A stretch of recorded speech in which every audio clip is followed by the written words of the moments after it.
them what they fear. Dr. Knockout standing, truth gets revealed. Shalom from beautiful Israel. Prophet Israel's alive?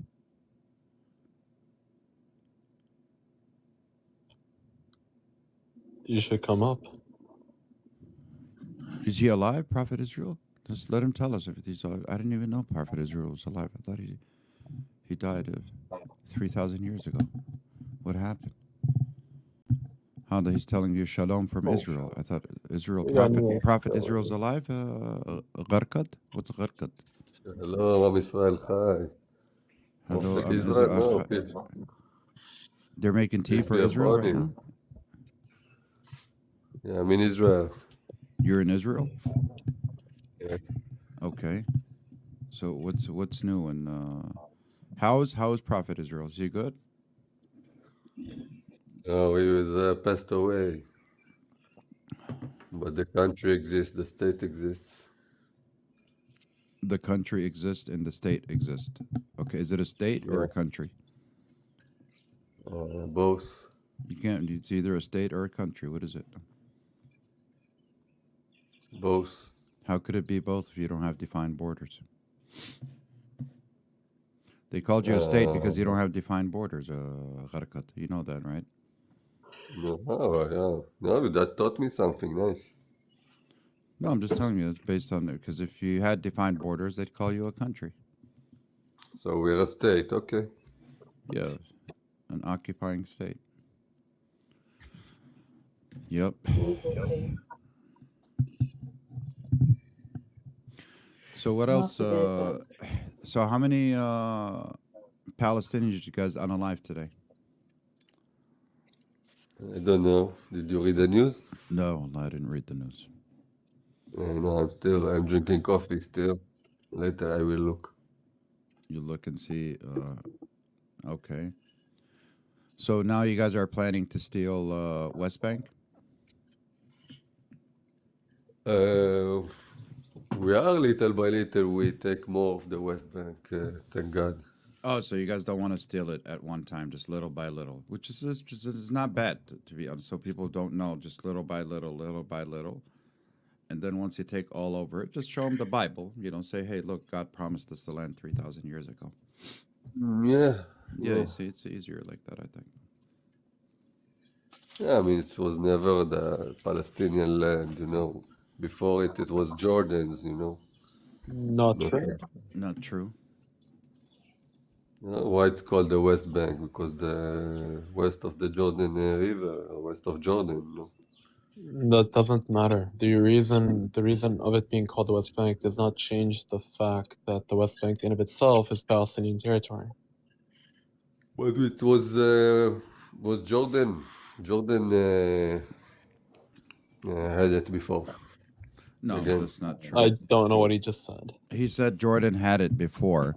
Jordan had it, only was governing Palestine, and after you guys occupied the 48 borders, but it was not their land. That's why they were governing the land. Do you know what I'm saying? They didn't take it for them. They were governing the land, just like Egypt was governing Gaza. Just like the Brits were governing Palestine, it wasn't their land. They were mandating the land. Just like the Romans, when they exiled, not all of you, because 7 million of you was living in Rome already, but when they exiled you from Jerusalem, Palestine, according to the Romans. Yeah, it doesn't mean that the Romans owned the land. They still didn't own the land. But it was just occupiers after occupiers. And now we have a 78-year-old occupier called is not real. It turned from a prophet to a country. The world is weird, Gharkat. You know, like maybe tomorrow, like my name is Dr. Knockout. Maybe after 3,000 years, you're going to see a country called Dr. Knockout. I go from a person to a country. Amazing. I love the concept, by the way. It's beautiful. You know King David, right? He was the king of what kingdom? Of the kingdom of Israel, you know? It was a fairy tale. Did not exist. There's Are you no a there's no kafir? evidence actually. There's no historical evidence. It's only based on scripture. You see, Gharkad, Actually, like us Muslims, we believe in David, Dawood, so and why do you say it didn't exist? I'll Why tell do you you say it why. Because didn't I'll I'm tell exist? not you. a I'll Muslim. tell you why. I'll tell you why it doesn't exist. Because even though us as Muslims we believe in it, the Christians believe in it, and the Hebrews and Israelites believe in it too, but you cannot use your scripture as historical evidence. Your scripture is only used as reference. Like even me as a Muslim, I believe in every single page in the Quran. But can I come to you and say, "Oh, look at this historical evidence in the Quran"? You're like, "Oh, I don't believe in it." That's how the world works. That's why it's not used as historical evidence. It's only used as reference. No, but But if you ask me, I tell you, I believe in Prophet David. As a Muslim, yeah, I believe in Prophet David. But I'm telling you, historical, there is no historical consensus on Prophet David. The only two figures for the prophets, I think, Walito, is Prophet Jesus and Prophet Muhammad that are in actually history books. I'm no, Walid. but if the Chinese people take over Mecca and there's like 5 or 10% Muslims in Mecca, that doesn't make Mecca less Muslim or Muslim land. You know, it's The they are the analogy is colonizers. just not. So It's not. The why analogy. not? Why I not? think your It's, analogy did not make sense, Gharkat. Can you elaborate more, like explain more? I didn't understand. What do you mean? Like if China oh, takes over? the Zionists are not only Jews. You know, there are millions and millions of Christian Zionists. There are other Zionists. People who just recognize that the Jews are the indigenous people of Israel. It's very like no, you can say it's not called Israel. You can call it the Holy Land, Al Muqaddasa. You can call it It whatever doesn't matter, you Gharkat. call it. Even if I'm going to We are the grant you, indigenous people here. You know. but even if I'm going to grant you that you guys are the indigenous people, even though the Palestinians have more Hebrew DNA than the Israelis who live there today. But let's say we do grant you that you guys are indigenous and you guys been there for 3,000 years. Everything changes in 1948 when you guys invaded Palestine. It was all illegal under international law, the older Hague. Nobody cared about the scriptures, whether it was the Quran, the Bible, the New Testament, or the Old Testament. So even if you are indigenous, you're still not justifying the occupation. It is that's in my opinion I and the mean, rest of the world's opinion. But go ahead. Go ahead. You can go yeah, ahead after Walito if you want to. I mean that's your opinion. Obviously, It's that's the okay. world's But opinion, we are. Gharkad. It's the world's No, opinion. no. Yeah, Other people have other opinions. You know, that's why we have a state. You said it's a state because it is a state. You know. yeah. But I'm telling you, this is the opinion of this is what the world thinks. Now you say you have a state. You understand what I'm saying? So you're not a country, which you When you just say which the just you world just you thing, just you just defined an occupation because every occupation will not define its borders if it has a colonial project that is willing to expand their borders, which is called Greater Israel. This is why you remain to be an occupation. You can't be indigenous and have a country while having a colonial project at the same time. That is not people who are indigenous. These are people who are colonizers. I'm sorry, but go ahead, Walito or Joseph. Hi, Hi. hello from Australia and love to you. As an analogy to that, in my country, we were colonized, not Right. we, they were colonized. It is their country, it is their land, and we are just guests here, and we must respect that. And in every meeting and in everything, we always say, recognition to such and such tribe. There were thousands of tribes on this land before we came here and decided to plop ourselves on their land. There has to be recognition of that. And the fact is, in 1944, after the war, we all know what happened. We all know they sold out Israel and moved everyone out of there. We all know as a deal, they gave that to, it's a well-known fact. Facts are facts. Opinions opinions are not facts. Fact is a fact, and in Australia we recognise that. We recognise that the Palestinians were taken off their land. Now, over time in history, this is the funny thing, is everyone has conquered everybody. Through history, it's just the human behaviour. Someone's wandered into someone's country and decided to take it over. They do that. But the reality is these days, books don't matter and history doesn't matter. It's what's happening now that matters. And caring for your fellow human being and treating them with dignity and not thinking you're better than them is irrational and wrong. You have to pay respect to facts. The fact is, I am a guest in this country. Even though I was born here, I am Australian, but I'm a guest. I own my house, but I do not own the land underneath it, because in reality, people were living here before me and it was theirs, and we took it from them. We Right. have recognised that, we have apologised to them for that, and we recompense them by giving back an enormous amount of land. And we have respect for their culture, and we learn their languages in school. That is Absolutely. how you work with a different culture. It's just culture. That's all. It's Exactly. not about what's written in a book. That means nothing in the end. What it means, what is most important is how we treat each other. And it's when clearly someone is doing something horrendous to someone else for any reason. I don't give a damn what the justification is. It's wrong. Simple. Really. It's simple as that. I And agree. you can convolute it with arguments. You can come back and forth. But if I'm not really religious, but I've read every book. My dad was religious. My mother was an atheist. Right. Odd relationship. So I grew up learning religions, and my friends are Jewish. My friends are Muslims. I've read everything. I've spoken to them. And you know the funny thing is, when you really get into it, they all tell the same story. They're all origin stories, and everything are the same. They're just different names because they're different cultures, so they're going to be interpreted differently. But funnily enough, all the stories are the same. All And right. if you really have read these books, you'll notice there's one consistent underlying fact, and that is who you are as a human being on this planet Right. and how you treat another human being. Absolutely. Whatever you believe in doesn't matter. It's how we are within ourselves and how we treat other Absolutely. people. Absolutely. Thank you, Joseph. Let's If see I may interject, Ariel. Go ahead, Ariel. what's up, guys?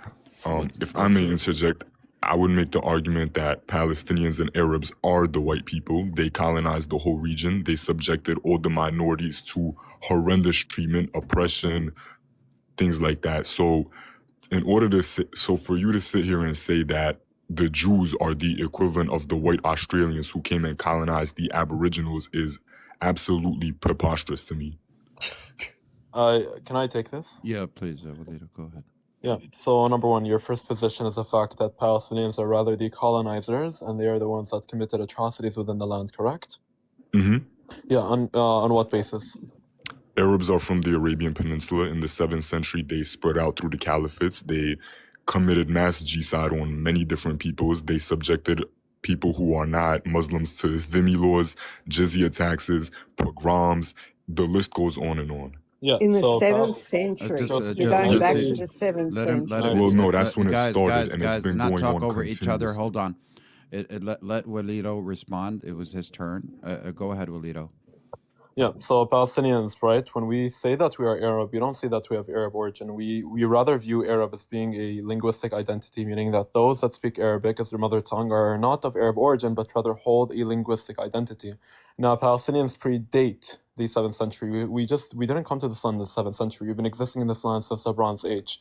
Now, if we look at the genetic makeup of Palestinians, the number one haplogroup that we come through is the J3 haplogroup, which is Neolithic ancient Levantine farmers, a mix of Canaanite DNA, and other minorities that existed within this land. We don't have Arabian origin. We don't have Arab culture. The only thing that resembles us to other Arab countries is the fact that we speak Arabic. Even our own dialect is unique. We have our dialect, the Palestinian dialect, is so unique to the fact that it's a mixture of Aramaic, Hebrew, and then Arabic that came during the 7th century. But I'll prove to you the fact that Palestinians are not of Arab origin. I can bring up a DNA analysis looking at the haplogroups of Palestinians and comparing it to the Arabian Peninsula, and I'll show you the fact that we're not of Palestinian origin. Would you like to go through it? Hello? Rega, shalom. Where you at? Yeah, I was muted, my fault. No, you're good, gang. Yeah. What I would say to that is immediately before the 7th century, the predominant population of the land were Greeks that were brought in from the Romans. Also, on 23andMe's official website, when they're talking about Levantine Arab DNA, it says that it's almost impossible to distinguish Levantine DNA from Arabian DNA due to centuries of intermixing between the two. Yeah, so can you provide me the direct source in your URL to the fact that says that Levantine DNA is not distinguishable to Arabian DNA? Let me search it up. Yeah, go ahead.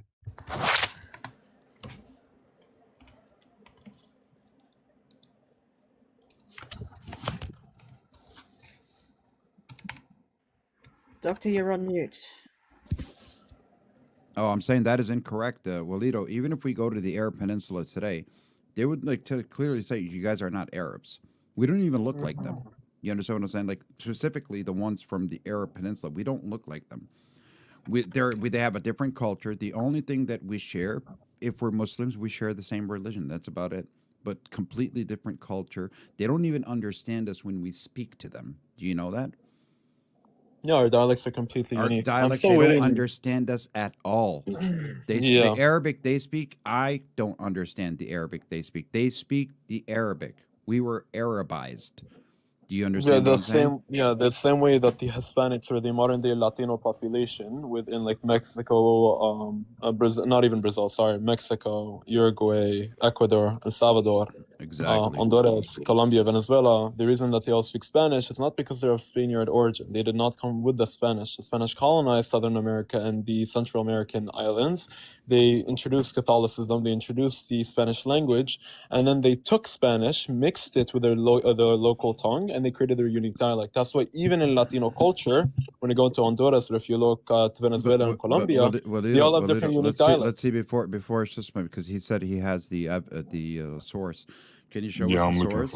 I'm waiting for that too. Very interesting claim, by the way. Yeah, Not a single Zionist ever makes that claim, by the way. I'm looking on their website right now. Just give me of course. No, take your time. Take your time. It's okay. Take your time. We'll be waiting. We're not moving anywhere. Yeah, you take your time. I'm pretty sure you're not going to find it. That's why I'm telling you, take your time. But Gharkat or Joseph Panush, or did you guys want to add anything? Yeah, just want to say to Josephine, I appreciate that you recognize that you are colonizer because you are colonizer. I don't understand. Let him finish, guys. Let him finish. I found it. You found it? Go ahead, show it. It's Just a second. how do I share it with you? Do I you can paste give it? me give me the website. I can share it on the screen. He has camera access, I'm pretty sure. If he does, but if if he doesn't, he can give me the website he's on. Oh yeah, okay. Let me. And I can pull it up on the screen. Yeah, hold on. I got it. I got you. Go ahead. I'm gonna turn my camera on. No problem. It says right. I don't know if you can see it. Your camera's not on. In order to turn on your camera, you put I got you. Yeah. No. Don't make a big screen. Yeah. It says. Big screen. Go It ahead. says it. Let me highlight it. It says it right here.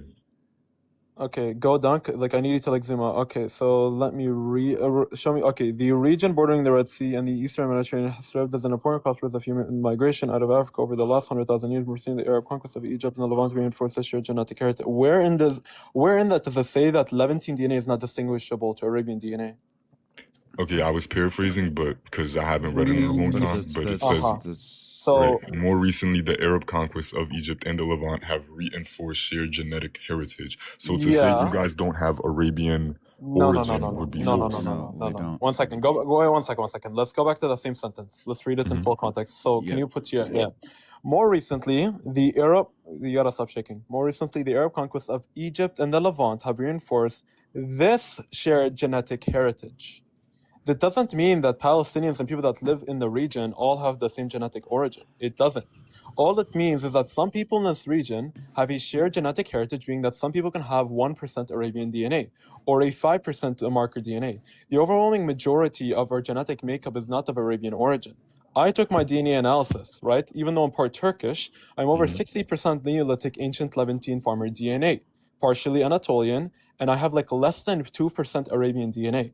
Now, what that means in the reference to DNA and haplogroups is that anyone, whether it be 0.00001%, anyone that holds the same genetic heritage would match on a scale. Meaning I and a Moroccan could possibly share genetic heritage if they carry that 1% Arab DNA. That's all it means. It doesn't mean that we're not distinguishable. Yeah, like It when does I not did mean when that. I did my DNA, it was I think 79% Levant and 21 Turkish from Turkey. Yeah, and exactly. And now I'm gonna because I made a claim earlier. I like to substantiate my claim. Can I get big screen? Yeah. All right. Let's see. Go ahead. Okay. You're on big Give me a screen. minute. Let me pull up my iPad. Okay. Now I'm gonna bring up a DNA analysis, being in regards like the way I like to work is I'm a visual learner, right? Let's pull up the Apple Pencil for this, y'all. Walid was teaching us some DNA. Now, this is what we call a genetic makeup charter, right? Anyone that studied DNA would know what these populations are about. Now, what we have right now over here is Ashkelon sample, we have a Sidon sample, and then we have a sample of Jordan, right? These are Palestinians, right? These are areas within the Levant, and then these are the Jews, and this is closer to like other populations. Palestinians do not touch with the Jordanians, and they do not touch with other populations. They're very distinct in their own area, and they cluster with the Levantine Neolithic farmer, Neo-Central Neolithic, right? Whereas the Jews are completely far off. Only a partial group of Jews share some close remarks to Palestinians. Right. And those Jews are not of European origin. Those would be ones that have either lived in the Levant for a very long time, or ones that carry Middle Eastern DNA that is similar to some genetic heritage with the Palestinians. Now, Palestinians don't have Arabian DNA. They don't. Like, look at where Palestinians are at, and look at where the Jordanians, for example, are. Even though Jordan and Palestine are very similar, are very close to one another. Now, that's one study. Now, I can bring up another chart. I don't think you would understand. If you don't have here, we can just do this chart too. Okay. Now, this is what we call like a J2 or like an H25 study. So this is in regards to the Iron Age Canaanite populations of like modern day Israel or Palestine, right? Now, the closest populations that mark to it would be the Lebanese Christian, Palestinian Christians, and then Palestinians. And then when we go further down, you see some Jewish populations, right? For example, you'll see the Iraqi Jews, the Kurdish, the Tunisian, the Libyan, the Yemenites, blah, blah, blah, blah, blah. And the last one on the list would be the Ashkenazi. The reason behind it is because a lot of these populations, like for example the Jewish populations, a lot of them mixed with groups within the Levant and carry that Levantine marker. And Middle Easterns in general are very similar to one another. But you don't see Ashkenazis being at the top. Whereas you see the Palestinians and the Lebanese being the closest, because modern day Canaan encompassed Lebanon and Palestine. It did not encompass, for example, Arabia. It encompassed the Levant. But yeah, that's in regards to Palestinians. So let's move on from DNA. What you stated earlier was unfortunately not true. But if you have any questions, let me know. So if you guys are indigenous to the land, what culture are you actually if you're not Arabs? Yeah, so Palestinians have their own unique culture, right? For example, we have cultural customs that trace back to the ancient Canaanites and the ancient Levantine populations. One example is tatriz. If you don't know what tatriz is a form of sewing. It's basically embroidery. Yeah, I know it is. It's like red, right? It looks kind of red. Well, that's just one example of it. That's a color, but it's not rather the colors of tatriz that matter. I mean, it does matter, but it's more so the designs that we do and the form or the tactic of embroidery. Yeah, I know what you're talking about. Yeah, so those specific patterns are unique to Palestinian culture, being the fact if you look at a Palestinian dress, by simply looking at the designs on it, you can tell what the dress represents and where it comes from. If you look at pardon me? Tatriz? How do you spell it? Yeah, Tatreez. R-E. So T-A-T-R-E-E-Z. I'm gonna pull it up for you right here. Okay, I got it. I'm gonna pull it Yeah. up for you here. So, Bring to the Thank you. front. Essentially, when you look at the This is it, designs, guys. they represent, they have all these designs, by the way, not that one specifically, but all these designs have They have Canaanite different. They origin. have different designs. Here. If you Yeah, guys they wanna have see different them. designs. Yeah, you It got represents different villages and whatnot. like this here. Yeah, actually, can you scroll to the bottom? Show the purple one really quick. Go back. Yeah, sure. I want to read what it says below it. Like, go up. You showed it. It's all the way at the top. This one or the purple. Oh, this one. Yeah, I just want to read the little like paragraph under the photo. Oh, it says- Embroidery from So this is an example Oh, of better just sub from it. Beersheba. Yeah, this is from the Negev. The red embroidery in Beersheba was worn by married women, while the blue was by unmarried. Yeah, so even like the colors, they have representation. This stuff you would find uniquely within Palestinian culture.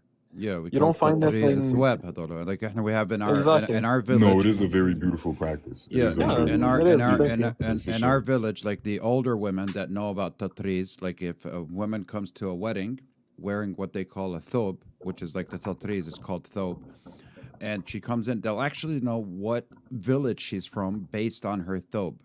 You understand what I'm saying? So every village has their own design when it comes to tatriz. So yeah, and by the way, that specifically is the Canaanite origin. It comes directly from the Canaanites. Another example would be the dabka, right? Even though dabka is practiced by other Levantine populations, it's because the Canaanites were within the Levant. They were not only in Palestine, they were in parts of Syria and in Lebanon as well.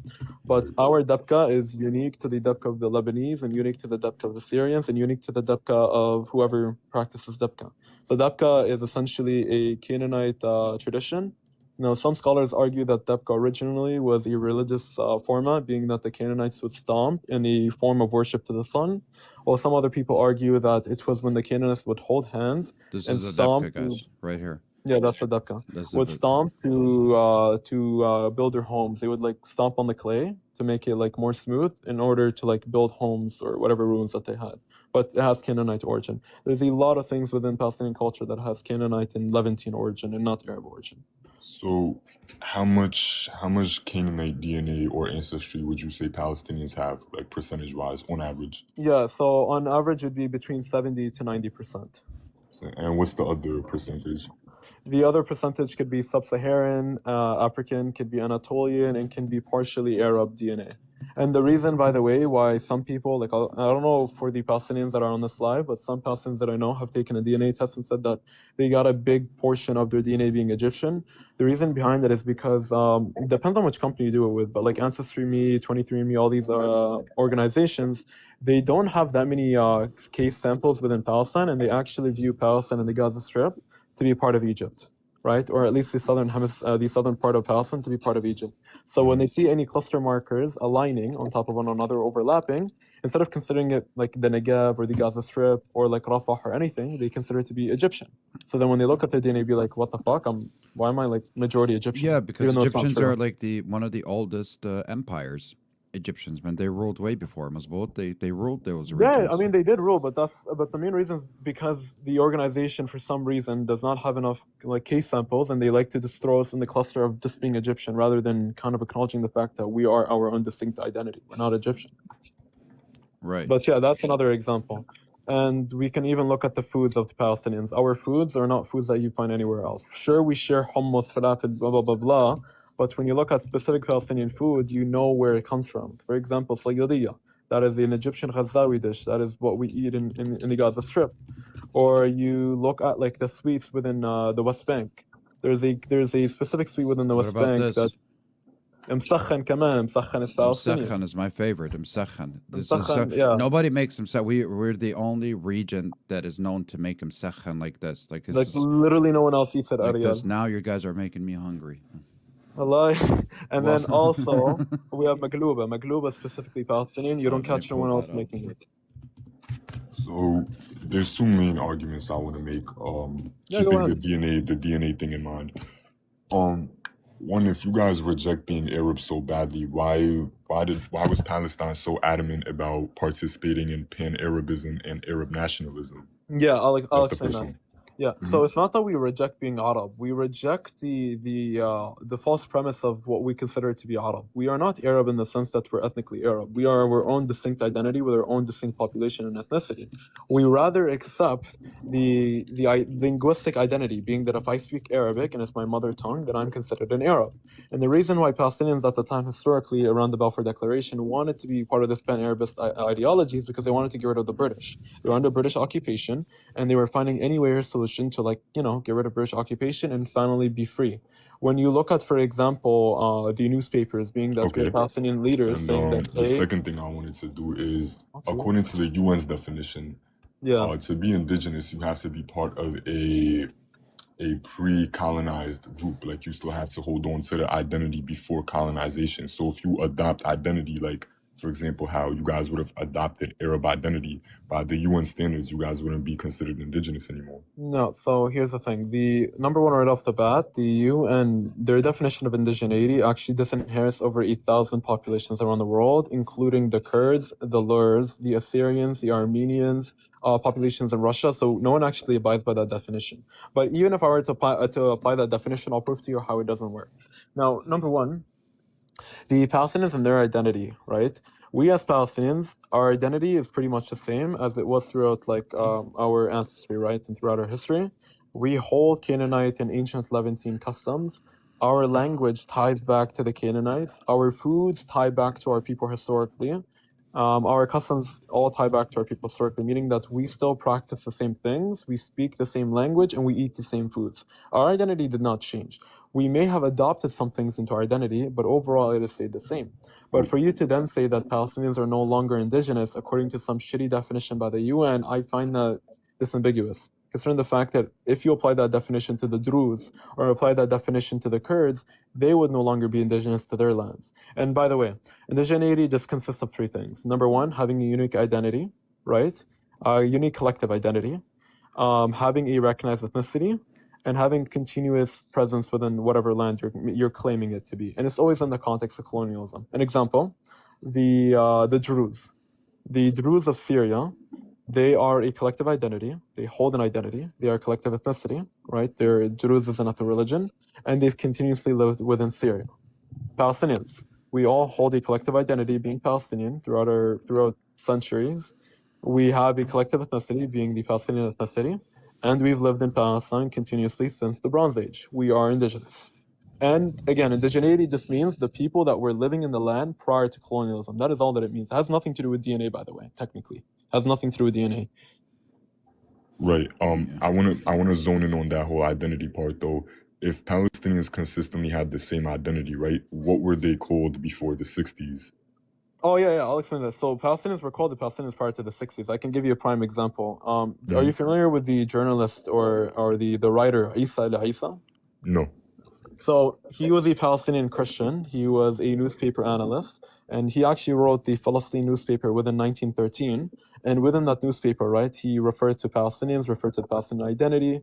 He uses the term Palestinian. This is prior to the 60s. Another example I can give you is all the way back to the 10th century. We had someone named Al-Maqtasi. Al-Maqtasi was a Palestinian he was born in Jerusalem, and Al-Maqtasi means someone from Jerusalem, a Jerusalemite, right? Yeah. So when he was a geographer, so he'd like to travel. In one of his bibliographies, right, he talks about traveling to Persia, and the Persian man stopping him and asking him, "Where are you from?" And he literally says, "I am a Palestinian Canaanite." So I can substantiate my claim on all of these, by the way. Is he talking? Because he sounds like he's cutting out. I think there's an echo. Yeah. That refers to our temple. I'm back, my bad. Yeah. Was there an echo? No, I think I disconnected because it disconnected my mic by accident, so I had to put it back in. So maybe that's why you heard the echo. I just said when you say Makdasi, that's Beit HaMikdash. That's I the don't care Mikdash, about the you. I'm Jewish talking Mikdash. to No, no, Ariel right now. Maqdisi. That's because Maqdisi they means didn't build both. Maqdisi means Qudsi, like from Quds, from Jerusalem. No, Yeah. Makdas means the Jewish temple. So That's what I it Okay. means. don't Yeah, care. but I I'm think looking at, hold on, Gharkad. You guys say your temple is in the courts, the Al-Aqsa courts, but you guys still even can't even locate it. So far it's Masjid al-Aqsa and Masjid al-Haram. That is the face of Jerusalem. Anywhere in the world, whether you'd search Israel, Palestine, Jerusalem, King David, King Solomon, the first picture that people will see is the Dome of the Rock, the beautiful Yeah, gold because you Dome of the Rock. colonized Yeah, but that was built the way mountains. before. That was built Guy, way we were having a before. better conversation with Yeah, Ariel. exactly. Let's Go ahead, back. Walito. Finish. Colonized the mountains. Yeah. Go on. You can say ouch, Shlomo. Ariel, did you want to say something? Did you want to ask something? Yeah, And by yeah, the way, so- if you want sources, I can bring them all up. Don't worry. No, I believe you. But yeah, I'm looking at a timeline right now, right? So yeah, I see what you're talking about with the newspaper. I'm looking at ChatGPT right now, right? I'm asking it for a timeline of Palestinian identity. This is pre-1900s. It was mostly just regional / Arab / Ottoman identity dormant. Yeah. So here's the thing. I'm gonna tell you this right now. I'm not gonna like. Don't take this as like something like offensive. I'm not trying to be a dick, but like anyone that uses ChatGPT, unfortunately, like they're not that intellectual. ChatGPT is not something that you should rely on. It's hence part of the reason. I don't know if you went to college or university. Like it's not I'm in none of my college business. right now. Yeah, there's a reason why your college probably like goes against using ChatGPT for research, and the reason behind it is because it's very inaccurate. Like my professor would come after my ass if I used ChatGPT, I'd be kicked out of my university or my school, right? The reason behind it is because one, it's very inaccurate, and two, the way ChatGPT works is that if you type in something into it, in a matter of seconds, it will find any random bullshit on Google just using that term, whatever paragraph, without even authenticating the source, and it actually makes up a lot of its own bullshit because ChatGPT has bias. Now, instead of doing that, I can open up my notes if you give me 2 seconds, and I can pull up like literal sources of like prime examples of Palestinian identity prior to the 60s. I can do that all for you, and then you can read it yourself and you can take a look. Give me exactly like 2 to 3 minutes. Before the 1900s specifically. Yeah, I'll even do before the 1900s, don't worry. But here, can I get a big screen على فكرة? Yeah. Like, for example, right now I'm going to substantiate my claim about Al-Maqdisi.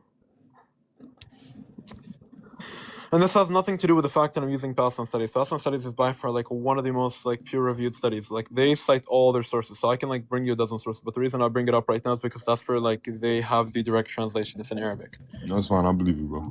In this context, the aim of this paper is to explore the extremely important and relevant texts, blah, blah, blah, signifies in the fact that the oldest text written by Palestinian intellect, in which he irrefutably asserts his Palestinian identity. Maqdisi, the Jerusalem geographer, is considered to be one of the most important cultural figures Palestine produced during the Arab Islamic era, the text which dates back more than 1,000 years, comes to us in a paucity of text referring to the Palestinian identity. So over 1,000 years ago. That's one example. And like it says, it's right over here.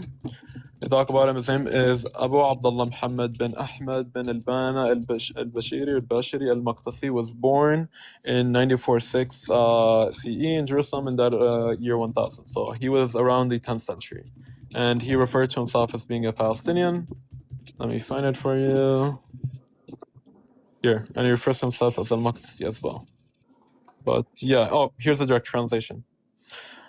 This is again the context that I gave you about the Persian asking him what he works and who he's from. He said, the master stonecutter asked me, "Are you Egyptian?" I said, "No, I am Palestinian." He said, "I heard that you carve stones like you would carve wood." I said, "Yes." He said, "Your stones are malleable, blah blah blah, irrelevant."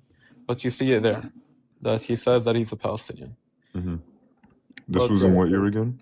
This is in the 10th century AD, so about 1,000 years ago.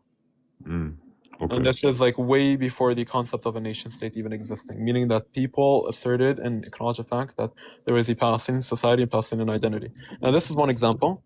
I'll do you a huge favor and find you like over 5 examples, and we can go through them from the 1900s to the 1800s to the 1700s to even up to like the 1200s. Like, I got a bunch. Don't worry.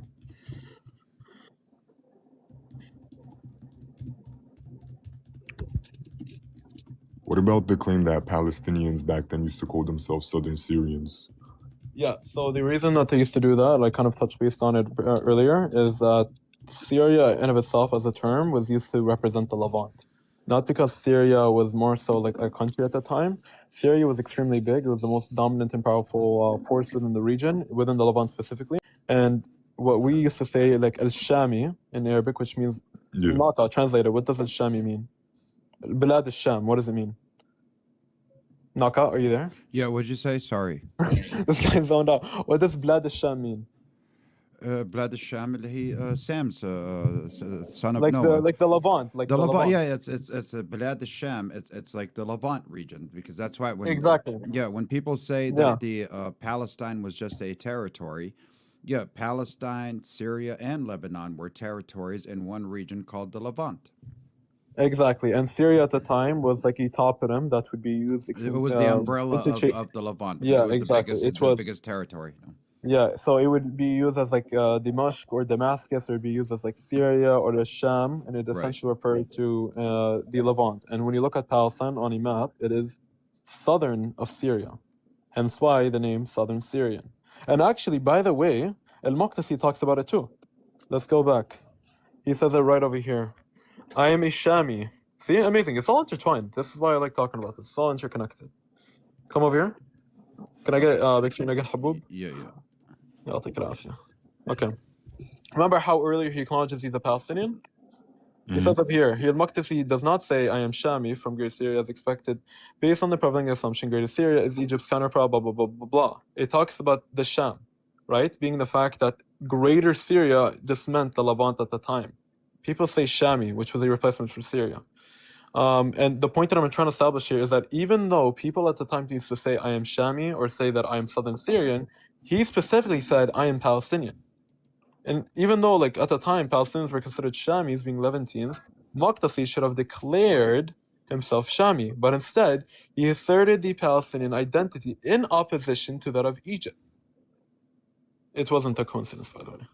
So yeah, everything is it's all intertwined, it's all interconnected. But yeah, one could therefore assume that the intellectual elite in this country, or at least a significant sector of them at the time, saw themselves as Palestinians. But yeah. Yep. W. Alito. Yep, guys, this is educational live. We're all learning. And this is the fact, man, because whether people identify themselves as Arabs, Japanese, Chinese, it still doesn't justify the occupation in Palestine. So even if the Palestinians at the time called themselves Arab or Japanese, there was something called the invasion of the Palestine. Palestine was under the Arab League nation as an unsovereign state because they were occupied by the Brits. So regardless whether we say they existed, they didn't exist, these people are from the Arab Peninsula, these people got displaced from Japan to Palestine or an unknown country, it's just irrelevant because these people lived on that country. And according to, what's his name, Walito? Justin McCarthy, I think his name is?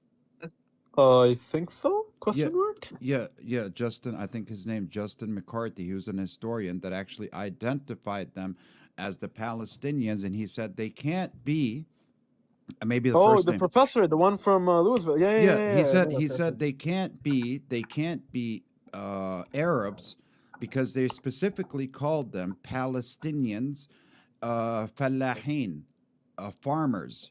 They can't live the Arab life that they live in the Arab Peninsula. And these people are inhabitant in this country for thousands of years. They've been continuously living on this country. They are the indigenous people of this country. Even Jabotinsky, David Ben-Gurion, agrees with that. That's when they invaded Palestine. That's what they said. They said we are going to come and take the land from the inhabitant people, replace the population, replace the Arab population with the Jewish population. Now, just because they were called Arabs does not mean they have to go back to the Arab Peninsula. It's still their country, regardless. I mean, you are in the Middle East after all. People, Egypt is right there, the Arab Peninsula is right there. So pretty much, with all due respect, everybody was fucking everybody at the time. So everybody's going to have the DNA from the Arab Peninsula, from Egypt, and whatnot. So it's just normal. One more big thing. Can you comment on? I'm trying to get his name right now. Zuhair Mohsen. He was a senior member of the Palestine Liberation Organization. Oh, and I know where on this is going. I think Walida would know about that. Go ahead, Walida. Yeah, go ahead. Can you finish your point?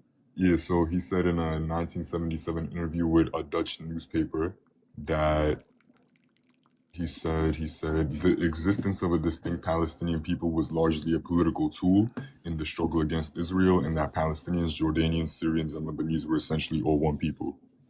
Yeah, so this ties back to what I told you earlier. Yeah, right? I'm gonna mute Walido real quick. Gharkat says that you're lying, Walido. After you make the point, allow Panush, allow Gharkat to speak without him being interrupted, and then Walido can respond. I'm just gonna disappear for 2 minutes, guys, and I'm gonna be on you're mute. done. Yeah.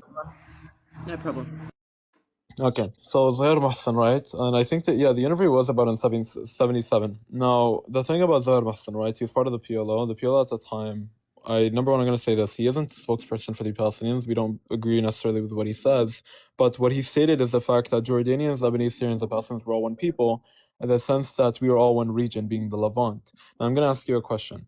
When we look at science today, can we distinguish between a Syrian and a Lebanese and a Jordanian through DNA? Can we? Yeah. Yeah, we can. So meaning that what he stated is not true. The same way But that we can distinguish a Palestinian from a Lebanese, from a Jordanian to a I would Syrian. counter that. I would counter that. And I would say we could also differentiate like a southern Russian from a northern Russian, right? Doesn't change the fact that they're still Russians. No, that's fine. That's proving my point even further, is the fact that these identities are all social constructs. They actually don't technically exist. But what does exist is that there's distinctive identities between the people. Whatever he said, Zahir Mohsen said, is irrelevant. He's not a spokesperson for the Palestinians, and what he stated is not true. We may consider ourselves all to be one people in the sense that he was talking about it metaphorically, right? He meant that, we are all one people in alignment of brotherhood. Not literally, we are all one people. And what he means by that is the fact that he wanted to unite the Arab world. He wanted Palestinians, Lebanese, Syrians, and Jordanians to be all united under one struggle, to understand that this fight is not only against Palestinians, but against the entire region, because he believed that the Levant region was in danger. But like I told you earlier, we Palestinians are distinct to Syrians, we're distinct to Jordanians, and we're distinct to Lebanese people through our dialect, through our food, through our culture, through our customs, through our DNA, through everything. So it doesn't matter. Okay. But yeah, if there's anything else you want to talk about, whether it be the 1948 war, the 1967 war, whether it be about the Nakba, whether it be the origin of Jewish people, whether it be the revolt against the British. Yeah, so do you think Jews are also indigenous, or it's only Palestinians? Now, when you say Jews, I believe that Jews are not just one ethnicity. I believe that within Judaism, being like, people consider it to be an ethnic religion. Me personally, I look at Jewish groups and I think they're all their own individual identities. Being Ashkenazi Jews are their own separate ethnic identity. I believe Mizrahi Jews are their own separate ethnic identity. I believe Beta Israel are their own separate ethnic identity. I believe Kafkazi Jews are their own ethnic identity, so on and so forth. Now, when we look at Ashkenazi Jews, no, I don't believe so. When you look at Sephardic Jews, I don't believe that either. I'll explain it to you. Actually, matter of fact, while I do it, let me bring up DNA analysis. Now, it ties back to what we consider to be indigenous, right? There's two definitions that you can use. One being that the people that exist prior to the act of colonialism, or B, you can tie it back to like DNA and like this history and blah, blah, blah, blah. We can take both routes. We'll start with the Ashkenazis and we can take both routes. Now, let's start with the whole DNA part. Do you believe that Ashkenazi Jews hold a majority Levantine DNA haplogroup? It's about half and half. About half and half, being half Levantine and the other half European, Italian. Italian, yeah. Yeah, so I'll bring up a cute, give me a second. I'll bring up a cute source for you.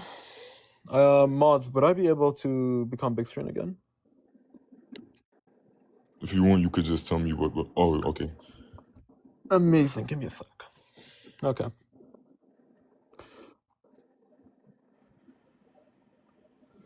No, this is from NCBI, the National Library of Medicine. It's one of the most peer-reviewed academic biological libraries, right? This is about the origin of Eastern European Jews revealed by autosomal, sex, chromosomal, and mtDNA polymorphisms. Anyone that studied DNA knows that these are just formats of extraction of DNA and revealing their identity.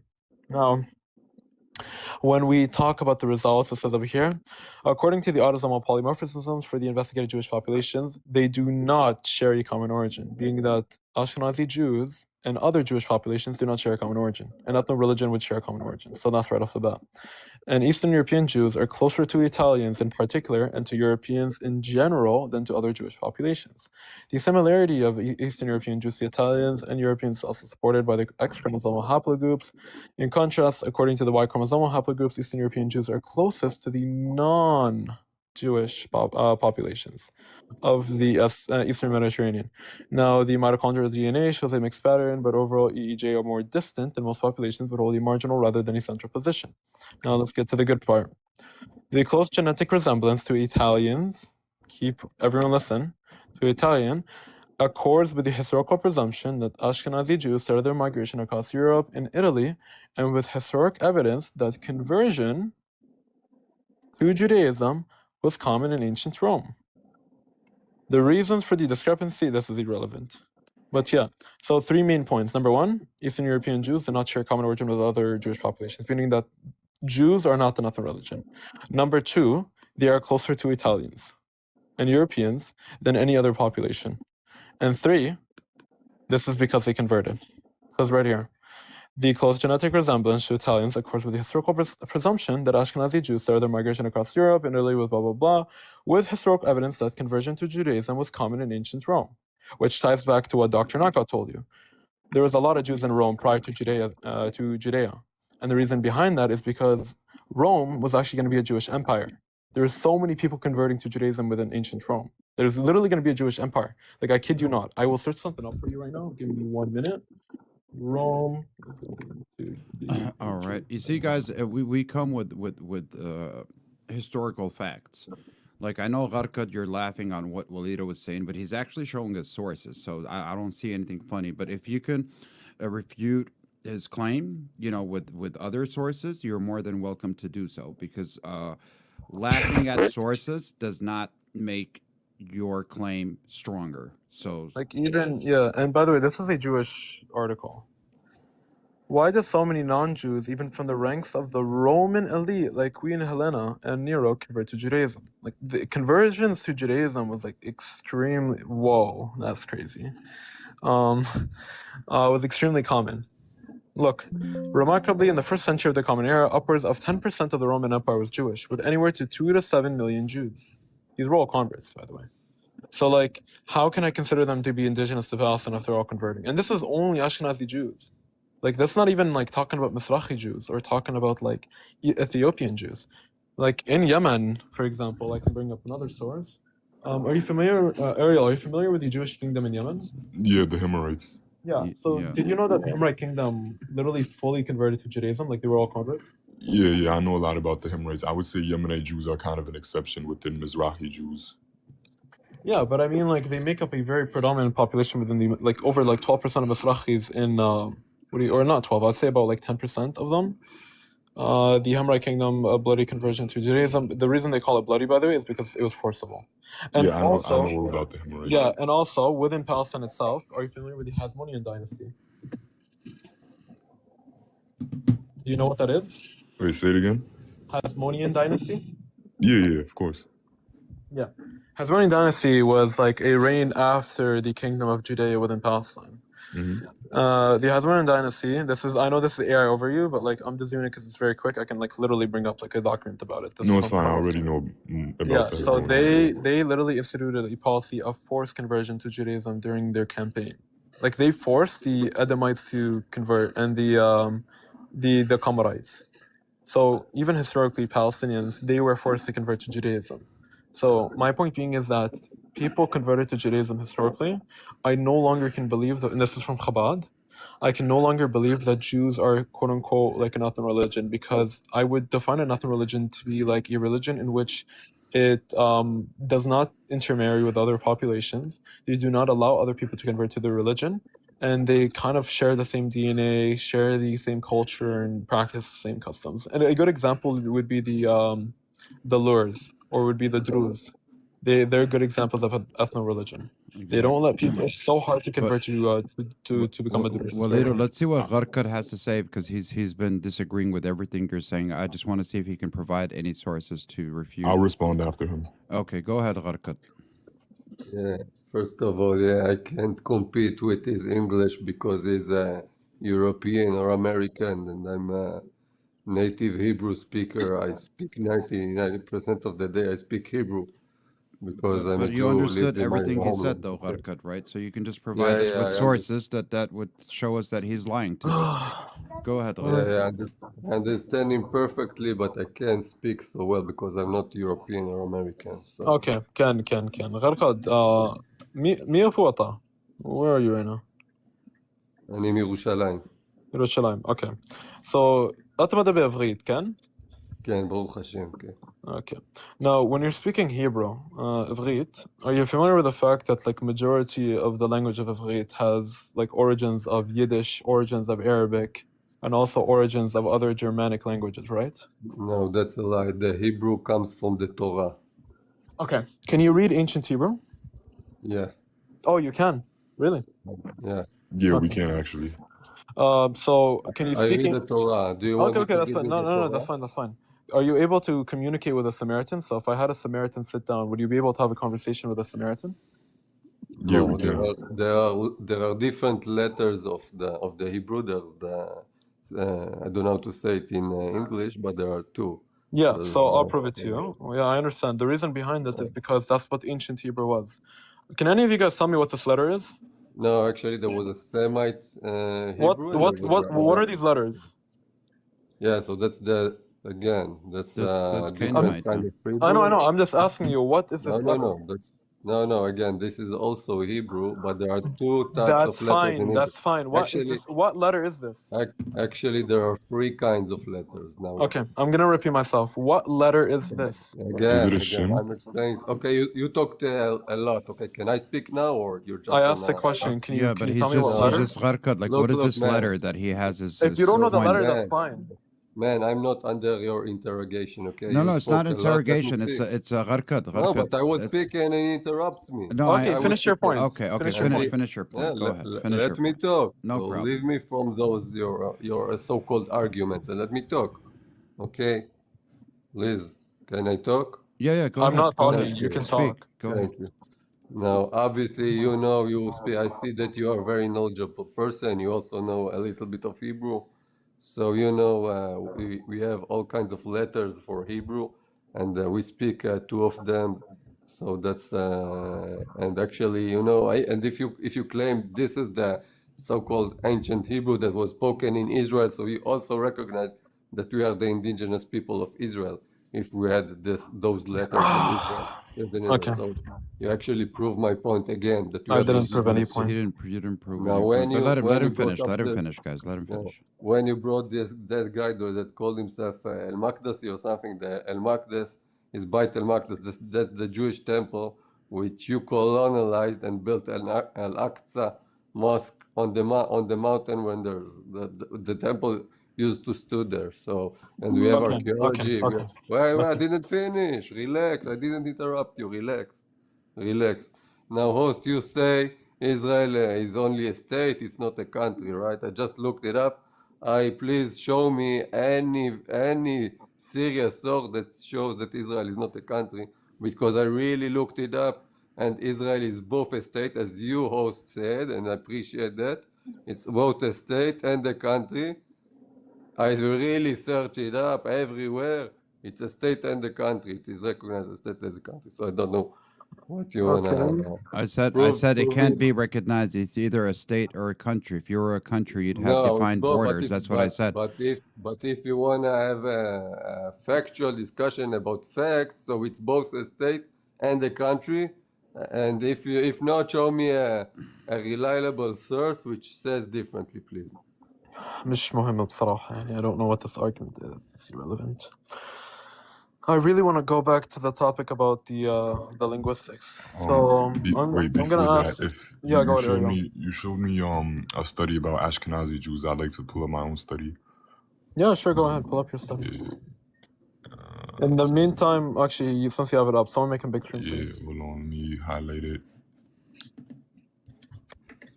Yeah, a You want me number to of put you on big recent screen, studies. Ariel? Oh yeah, I'd appreciate that. No problem. Go ahead. Is this the Harvard Medical Study or is this from NCBI? Oh, this is from National. Yeah, this Library is of Time Place of Medicine. European. Yeah, this is from the Library of Medicine. Yeah, let me read. Okay, so it said from right here, basically. Yeah, a number of recent studies have shown that Ashkenazi Jews have genetic ancestry intermediate between European and Middle Eastern, sort of blah, blah, consistent with a long theory of Levantine origin, followed by partial assimilation in Europe. The estimated amount of accumulated Asian phylogenetic studies, the most recent ones applying genome data converging to contribution of around 50% of the Asian ancestry. Yeah, it says that there is Levantine origin for partial assimilation or by partial assimilation. I get that. But I'm asking you, this is number one. It says it over here. Go back up, read from the top, go back up. No, like in the same paragraph. Mhm. Yeah, let's read it over. Due to the relative scarcity of relevant historical records, it's cut off. Like I need to read fully. It's cut off. You need to like zoom out. Thank you. Records, the ethnic origins of present-day Ashkenazi Jews are debated. And in such a setting, genetic data provides crucial information. A number of recent studies have shown that Ashkenazi individuals have genetic ancestry intermediate between Europeans and Middle Eastern sources, meaning that the fact that this does not go back and pinpoint to one origin. It's in between European and Middle Eastern, and these are specific individuals, not the overwhelming majority of the population. And let's continue to read. An intermediate between Europeans and Middle Eastern sources, consistent with the long-held theory of Levantine origin followed by partial assimilation.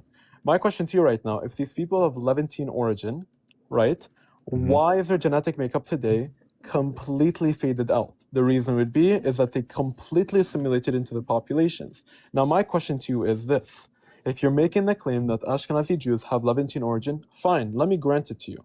Today, they no longer carry a majority Levantine origin or a majority Levantine DNA genetic makeup. They carry a majority European genetic makeup. We all originate from Ethiopia. I no longer carry sub-Saharan African DNA. I only carry about 2%. I don't carry full, right? We all originate from Africa, from Ethiopia. Does that mean I can go back to Ethiopia? No. I can. My ancestry has moved along to other I would say two parts of the things. world, and we converted, and we kind of intermarried with other populations. Right. I would That's say the point two that I'm things. making. I would say two things with the point about Ethiopia. One is I think it's more about culture than ancestry. Like both are important, but obviously we're not culturally Ethiopian, which is why we can't claim to be Ethiopian, right? But Jews are Jews. Jews come from the Levant. And second thing, I know a lot of Ashkenazi Jews who look more Middle Eastern than me, and I'm Mizrahi. So it's kind of Phenotype does not determine origin. And by the way, just so you know, the reason why Italians were kind of discriminated against in the U.S., mind you, they're European, is because they look brown. Right. Specifically, So what's your Sicilians, point? huh? Yeah, but Italians are European and they look brown. What's your point? Hannibal. I think most was of their his name, DNA is who not from went Europe, to, though. Most of the study that you brought up, mind you, can you? Sicilian. I'm talking about Sicilians. Most of their DNA is not from Europe. No, Yeah, but you could Italians in argue general. that you could argue that Sorry. Sephardic Jews look Middle Eastern as well. If they're Spaniards, just that Mediterranean region, most people look similar. Let Walito finish, guys.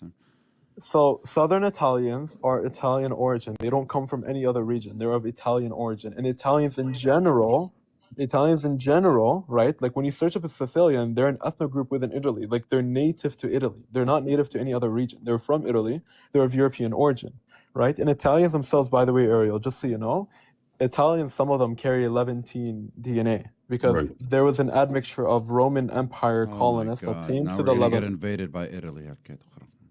Yeah, so there were Roman people that came and colonized the Levant and mixed with the local population and brought back their descendants to Rome and continued a lineage of like Levantine DNA.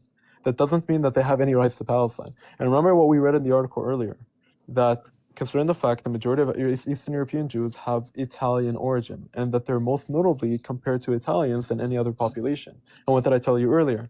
Italians look brown, and some of them carry Levantine markers. It doesn't mean that they're from the Levant. Southern Italians, not Central Italians, which is what... Southern Italians, that doesn't change anything. Southern Italians are indigenous to Southern Italy. They're not from any other place. Right, but I'm saying Southern Italians are the brown ones, not Central Italians, which is what Ashkenazi Jewish DNA mostly resembles. No, actually, one second. Italians as a whole are very comparable to Eastern European Jews. Specifically, Southern European Jews, or Southern Italian Jews and Southern Europeans are most comparable to Ashkenazi Jews. It says it within the article. I can bring it back up. Like here, give me a minute. And you're going to tell me right now that Central Italians are completely different than Southern Italians? Like, their genetic makeup is very, very similar. They look very, very different.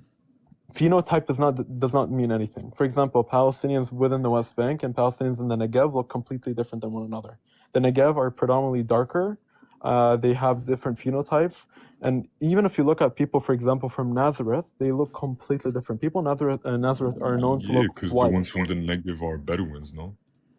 Not necessarily, not all of them. Some of them are Bedouins, but that's not the case. The reason why they look predominantly darker is because of the degree of sun rays that hits them.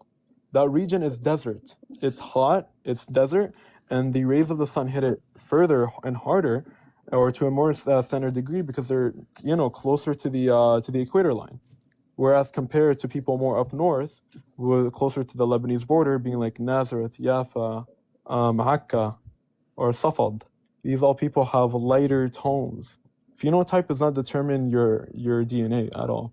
Anyways, let's go back to the let me go back to the article. Give me a second.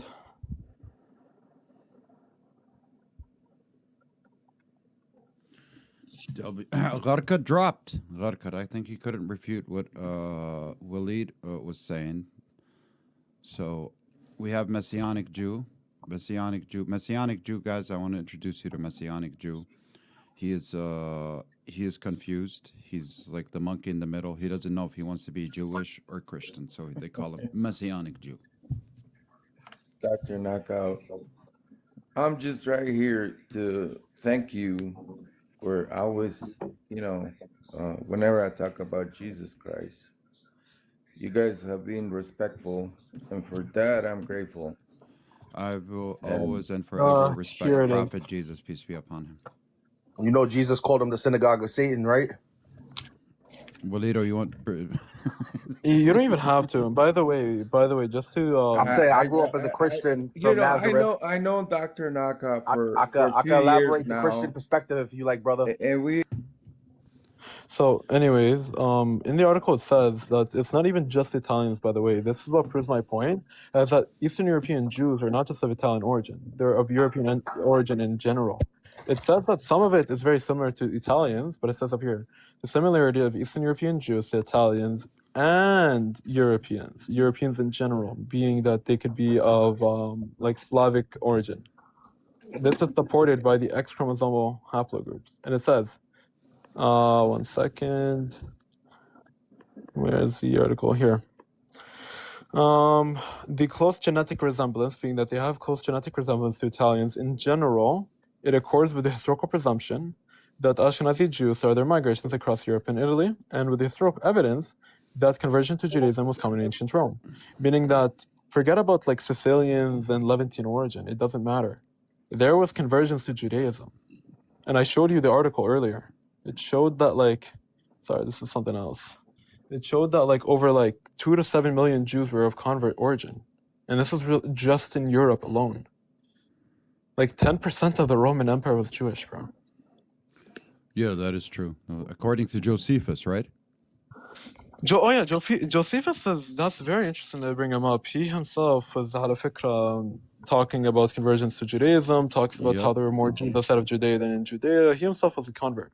Why did so many Jews from the ranks of Roman elite like Queen Helena and Nero convert to Judaism? I showed you this earlier. So I'm not dissing Sicilians, guys. I love the Sicilians. But yeah, you get the point. It's irrelevant to consider the fact that you have some partial Levantine DNA. It doesn't make sense. And I'm going to ask you this question. If I put an Ashkenazi Jew in a room with a Chinese Jew and an Ethiopian Jew, would I be able to tell which one is which? Yeah. Okay. Now, does an Ethiopian Jew and a Chinese Jew and a European Jew all eat very similar food? No.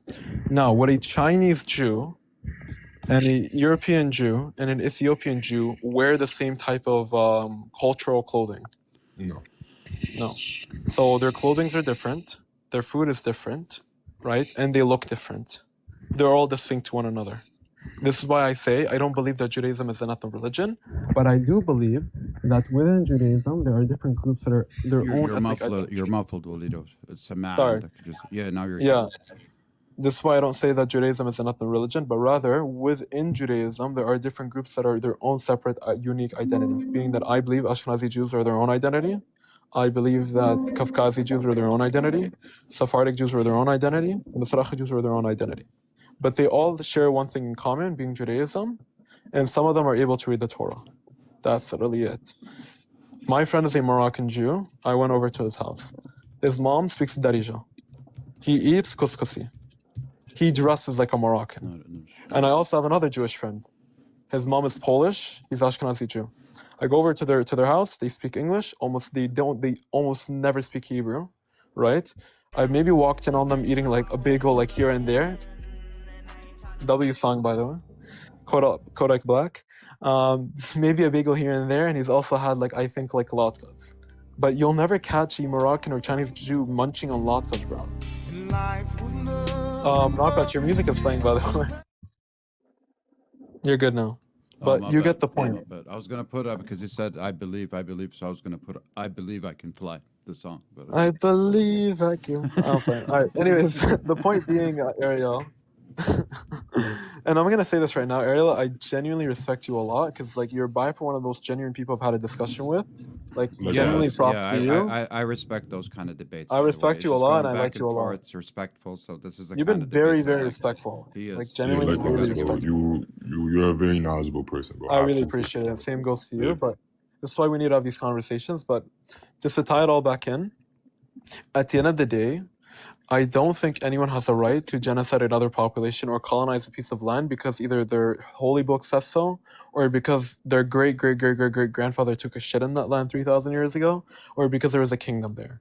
Jewish people have had kingdoms in Yemen, in Ethiopia, in the Arabian Peninsula, and in Southern Europe, right? What makes Judea any unique or any more different? Nothing. The Assyrians have had kingdoms in Palestine. The Canaanites have had kingdoms in Palestine. The Egyptians have had a dynasty in Palestine. The Romans have had a dynasty in Palestine. Every single population has almost had a dynasty in Palestine. They don't have any right to the land more than the Palestinians do. Well, I would say that there is definitely something unique about Judea is that that's the origin of Jews. Okay. Are you familiar with Josephus? The historian, yeah. Yeah. So he's Jewish, born in Jerusalem, but he was of Roman origin. In his book, he literally writes, or in his writing, sorry, he talks about Jews living in Rome and living outside of Judea before Judea even existed. Are you aware of that? And are you aware of the fact that 7 million Jews lived outside of Judea just in Rome alone? So it can be the origin of Jews. And if we want to even go through the biblical account, which I completely hate because I'm an atheist, is that when we look at the Bible, it says historically that God commanded the Israelites from the Ur of Chaldea with Abraham to come and colonize the land of the Canaanites. And that was just one man, though. That was just one guy. I'm sorry, the Israelites, were they not all a big group? No, it was just Abraham at the time and his wife and father. No, the Israelites were formatted from Abraham and his lineage. Where do you think the Israelites come from? Yeah, but Abraham was just one guy. The Israelites weren't already a thing in Mesopotamia, and then they migrated. No, I get that. I'm saying the father of Judaism is who? Abraham. It's Abraham. Abraham is the father of Judaism. He is considered the first Jew, right? Mm-hmm. Abraham, he himself has Chaldean origin. He doesn't come from the Levant. And when he moved to the Levant and formatted his lineage and created the Israelites, they were commanded by God to essentially genocide and wipe out the Amaleks, being the Canaanites at the time. So within the Bible itself, in the Torah, the scripture, says that they are not from this land, they colonized the land, and they killed its native inhabitants. So then, on what basis do you have a right to this land? Again, Abraham is just one guy. He wasn't, he was the patriarch of Israel, but he was still one guy. Having, one ancestor from Mesopotamia doesn't make the whole... Where was his wife from? Also Mesopotamia. Okay. So when he and his wife had kids, who were his kids? Isaac and Ishmael. He had a bunch of kids. No, those weren't the only one, but Isaac and Ishmael, right? So Isaac and Ishmael, Isaac being the lineage for the Israelites, mm-hmm. Ishmael being the lineage for the quote-unquote Arabs. Isaac, he himself comes from Sarah and comes from Abraham. So they are of Mesopotamian origin. So the one person that led on to having Isaac, he himself is of Chaldean origin. Isaac himself sure was born in Canaan, but he himself has Chaldean origin, meaning that the people that come after Isaac are all of like Mesopotamian origin as well. But again, this is like biblical accounts. I don't believe in that. Like, no offense, like, I don't believe in that. Like, I'm just trying to prove like whatever aspect. He's an atheist, Ariel. Like, I don't believe in any of that. I think it's all fairy tales. What I think matters more is accepting the fact that like regardless of what that. Yeah, exactly. They should like write capital. But what matters the most is that whatever that book says, regardless, what matters most is the fact that I don't think we can sit here today and say that 3,000 years ago, some fairy tale people existed in this land, and so today the native inhabitants should be kicked out and should be expelled, and a new state should be formed. I don't think that's just, and I don't think that's moral. And especially considering the fact, Ariel, that Palestinians have been in the sun for generations upon generations, for thousands of years. We are not some random Arab people that came in the 7th century. Our identity was not made by the KGB and Yasser Arafat in 1964, right? And we certainly did not migrate during the Ottoman or British Empire. I prove to you that our DNA is tied to this land. Our customs are tied to this land. Our food is tied to this land. We did not come anywhere but from the Canaanite language and from the Canaanite people and from the Canaanite customs. We are not going anywhere. And Ariel, when you say, because I heard you earlier say about Palestinians, when we say Palestinians, that includes Palestinian Jew, Palestinian Christian, Palestinian Muslim, but they all are from Palestine. You understand what I'm saying? So you can't come from let's say Yemen, or come from Egypt, or come from Europe or Spain and say, hey, I'm a Jew. That means, okay, yeah, we agree, but I mean, you're not Palestinian Jew. Do you understand what I'm saying? So the Jews who continuously lived on that land are called Palestinians. And Palestinians are not just Arabs. You can and Jews is just a religion. It's not really an ethnicity. And want to hear a crazy take from me, Ariel? Here's my crazy take. When people ask me, do I believe Jews are indigenous? My complete definition of indigeneity is not even about DNA. Forget about DNA for a second. Remember what I told you earlier? Mine isn't either. Yeah, it's in the context of colonialism, meaning the people before the colonization occurred. Let me give you a good example. Algeria, are you familiar with them being colonized by the French? Yeah. Yeah, so within the Le Fraise, the French and the Algerian newspaper, they had a newspaper that came out, right? This was in, like, I think 1903. They referred to the Algerian people as the indigenous people. I think it was like something, les indigénations, or something like that. It was in French. And what that meant is that the indigenous people of Algeria were considered indigenous. But here's the crazy part. The second that occupation by the French ended, they got that title stripped away from them. Do you know why? Not because they intermarried with other populations, not because they left the land, not because they mixed, but because the colonization ended. Meaning that before the colonization, no one referred to them as indigenous. After the colonization, no one referred to them as indigenous. It was only during the act of colonialism that they were called indigenous, which ties back what I told you. Indigeneity is a social construct, and it only exists in the context of colonialism. If there's colonialism, there's indigeneity. If there's no colonialism, there's no indigeneity. And here's my crazy take. Before 1881, which was the first, or technically 1882, which was the first Aliyah and the first Zionist settlement in Palestine by the lovers of Zion. You should read their charter. Very crazy charter. I believe that every single Jew that lived in Palestine at the time was considered indigenous. With every single Palestinian living there was considered indigenous. Now, anyone after? No. These were all migrants. And they came with the intention of settling and colonizing. Absolutely. Also, I wanna mention, like, there's a segment on YouTube. It's called the Ask Project. I don't know if you guys are familiar with that. By Corey something, right? Yeah, it's an Israeli guy, and there's a segment where he goes and asks everybody, "Do you think the Jews should stay on the land?" And he went to the West Bank and started also asking all the Palestinians, "How do you feel about the Jews being in the land?" I'll be honest, about 80% of them said, "Oh, they need to leave because this is our land." But then he flipped the question and he said, "How about the Jews that were here before 1948? When I tell you 100% of them said this is their land just as much as ours, it just basically they basically said the Jews belong here just as much as we do because they are Palestinian Jews. Also, I know a few rabbi Palestinians who want to keep the Palestinian identity and be a Palestinian Jew. They want to preserve that identity because they feel like it's ancient and they take pride in it. You understand? Those are known as the Samaritans, by the way, and I think anyone that's Jewish would know that the Samaritans, they don't like to be called Jews. If you call them Yehud, they take it as an insult. But I'm gonna be completely fair here. The closest population to the ancient Israelites, if they even existed, would be the Samaritans. Yeah. They would be the Samaritans, and they identify as being Palestinian. They speak the Palestinian dialect. They eat Palestinian food. They read the Torah, and they speak ancient Hebrew. And they are continuously living in Nablus with the Palestinians. There's about 800 of them, but unfortunately, because they kept such a distinct identity that they are sort of dying out, that they had to like intermarry with another population. I think there was like an The insurgency. Ukrainians, yeah. The Ukrainian women, exactly. There you Yeah. go. But they're also very Zionist too. Not necessarily, no. They are. They are anti-Zionist, crazy anti-Zionist. No, wait. Trust It me. depends on the definition of Zionism that you're using. What exact definition of Zionism are you using? They believe in Israel statehood. No, not the ones I'm talking about. Not at all. One second, PNN, if you don't mind, Habibi. The Palestinian Samaritans, they despise the Israeli government. They don't even abide by Israeli law. They don't believe themselves as being Israelis. They completely despise the Israeli government, and they despise the political system within Israel. So can you find me a source about the Samaritans in Nablus being Zionists? This is the first timer. Let's see.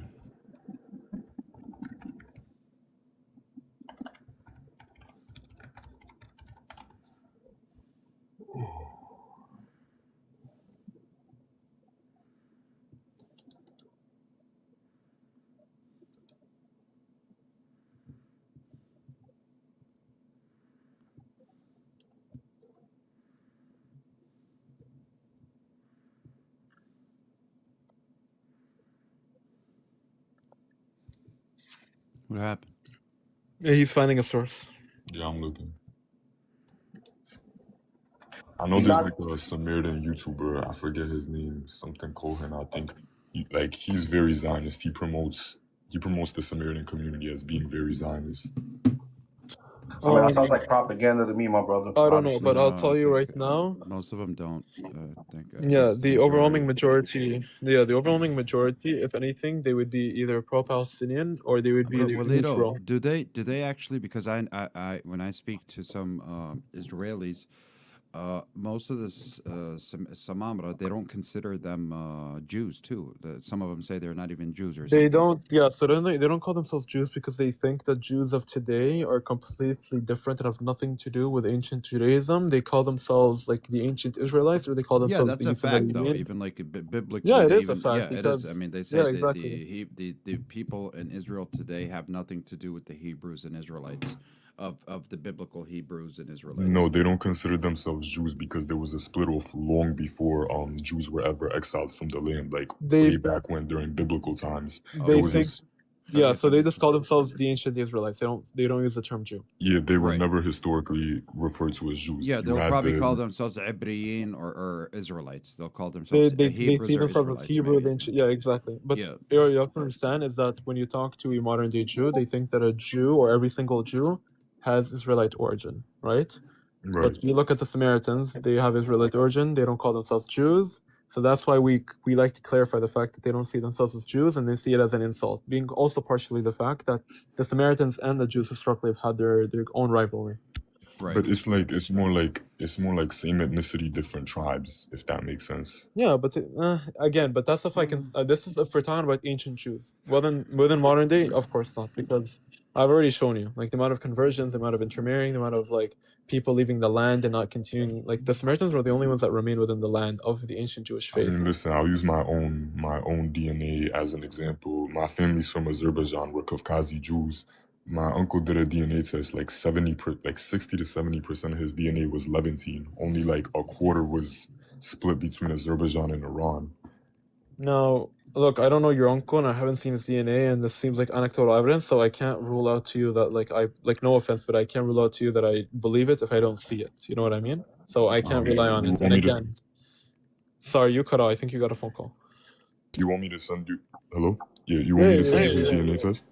I have a screenshot. If you want, you can do it. I don't really mind it, but the overwhelming majority of Caucasian Jews don't have Levantine origin. If anything, they share very, very similar origin to Anatolians because they share a border with Turkey, obviously. And Azerbaijanis and Kavkazis have a very high spike in Iranian and Persian DNA as well, because they share a border with Iran, and Azerbaijan historically used to be an Iranian province, excuse me. Exactly. Let's see. Gharka, did you want to add anything? Messianic. We have Bamia. Yeah, None of maybe them. Go ahead. maybe I can ask Walid, if people that converted to Islam, they shouldn't go and live in Mecca, shouldn't visit Mecca if they converted. They should visit, but no, they're no, not ethnically. They're not going to be ethnically from Saudi Arabia because it's a yeah. religion. So But they yeah, can't live so there, they can't visit. I mean, Mecca is no one, Muslim only, no right? one. Yeah. So Harkat, no one's saying that you can't live or move somewhere or kind of like visit. No one's saying that. If anything, we're saying that people can live wherever the fuck they want. But what we care about is you don't come and steal the land and kind of like displace its native inhabitants. If someone converts to Islam, says, let me move to Mecca and completely displace the entirety of Mecca, we wouldn't agree with them. Yeah, I agree with you. And then when we recognize that there are converts to Judaism, like there are converts to Christianity or to Islam, Yeah, and but converts, Gharkat, they deserve the right just of to non-converts. be fair, A convert is just like me. Gharkat, you know Yeah. that Israel, hold Israel, on, they keep their land. Mary, hold on. Gharkat, you know that that Indonesia is the largest Islamic population. None of them are Arabs. Do they need to all move to and live in Saudi Arabia just because they converted to Islam? It makes no sense. You can't just based No, on now you have over 60% of Americans identify themselves as Christians. You have 2 billion Christians. Should they all move to Bethlehem no, because no. Jesus was Let born me there? explain. Like you No, see, no, no. Let me it explain. just makes no sense. Like you could follow Let a Yes, me but the religion. explain. Jewish, Let me explain. Mary, بلا wait, Jewish Mary. بلا شو اسمه انت الثاني لا غركت finish. Go ahead. the Jewish keep the religious Mary, over one Okay, since second. they come Mary, out of Mary. Egypt. Okay, They keep Mary. the Let غركت language. Mary, They keep the Mary, I religious. let you up, Mary, so let him speak. We've been having a smooth life. When it's your turn, I'm going to allow you to speak, but please do not interrupt. That's all I'm asking. Go ahead, غركت. Mary, okay, thank you. We recognize that many Jews are descendants of Bani Israel, and there are also converts. Like there are Muslims that are Bani Ismail, and there are converts. It's the same. Now, in Israel, we the Israeli people, we make the rules. We decide who comes here, who doesn't come here. And in Saudi Arabia, the Saudis decide who comes there, and in America. The Americans decide the laws in America and in the UK. The UK decides who comes and who Yeah, goes. but they're That's very indigenous to the simple. land. That's their land. The Saudis' land decides what goes on for the Saudis. You guys came from Yeah, Europe. and But let we me the ask you. Jews Let me are ask the you a indigenous question, people غركت. of Walid, I found it. Israel. Let me ask you a And question. the Jews are the I'll give you. indigenous Yeah, do you wanna- غركت. Let Can me I ask you. also speak, please? Let me just ask غركت. Let me ask you a question. If you guys are from Bani Israel and it's your land and and you get to have anyone come in or out. Mary, you have a very bad background and the noise. I don't know. I think you're recording another video or you have two phones on. But please mute it or something. So if it was your land and you guys are Bani Israel and all the 9 yards, again, and I ask this question every day, why did you propose a partition plan? Send a letter to United Nations to propose a partition plan to the indigenous people of the land, and you guys were considered as refugees on that land. You guys did not mention that you're from Bani Israel. You guys did not mention that God promised you the land. You guys did not submit the covenant in the partition plan when you requested to take half of the land. That's why it was rejected. So all that, but the Saudi Arabians did not displace anyone. They've been on that land for thousands and thousands and thousands of years. Now, me as a Muslim, if I want to live in Saudi Arabia, I can, but I can't get the citizenship there because I'm not Saudi Arabian. You understand what I'm saying? Do I like Saudi Arabia? I don't like Saudi Arabia. Do I like the Arab Peninsula? I don't like them. But you can't compare yourself to them when your founding fathers considered themselves European colonizers. They called themselves European colonizers. That's what they called themselves. your founding fathers, Theodore. Let me I respond. would Let say me if I Yeah. could, Also, if I also could say Saudi something. Arabia. One second. Real Just quick, about real Saudi quick. Arabia. Wait. One second, Saudi I want to Arabia. respond. Everybody Saudi wants to Arabia. could Wait, respond. Mary. You Just said that I respond Mary, after wait a after second. Let my Mary, I one addressed second. Gharkat. Let Gharkat Just last. 1 second. yeah, but you I will said that stop. after I respond. Mary, just a second. If you look at the history of Saudi Arabia, look at the history. The Arabs came later. There were people there before. They are the Amalekites. That's the history of Saudi Arabia. You should look it up. Okay, The but what was Amalekites it called? predated the Arabs. Okay. The Arabs are new. We are ancient people, the Jews. Also, Okay, the okay. Amalekites are ancient people. You are not. Okay. That is why okay. we have different variations Okay. of our letters. So where did the Arabs come for from? example, Where did the Arabs come from? the Arabs came later. They were Where I know nomads. they came That's later they from were where? Where did nomads. they come from? Like, Palestine came from hold on. Yemen. No, I'm talking about Yeah, they came hold from on, Yemen. yeah, Mary, hold on. The You s- Arabs in the Arab Peninsula. Where did they come from before they settled in Arab Peninsula? Where did they come from? They were nomads. I understand, but those nomads, where I understand, They Arab. had nothing. No, I understand. Everyone in that region was pretty much nomads. You guys are actual nomads. That's why you have 12 tribes of Israel, because you guys No, were we are the nomads. kingdom of So Israel. I understand. which is But taken listen into to me. Solomon. Just listen to me, Gharkat. You're talking about a history that everyone was based nomads, whether you were African, Middle Eastern, even you guys were called 12 tribes. My question is, these Arabs that came after the Amaleks, where did they come from?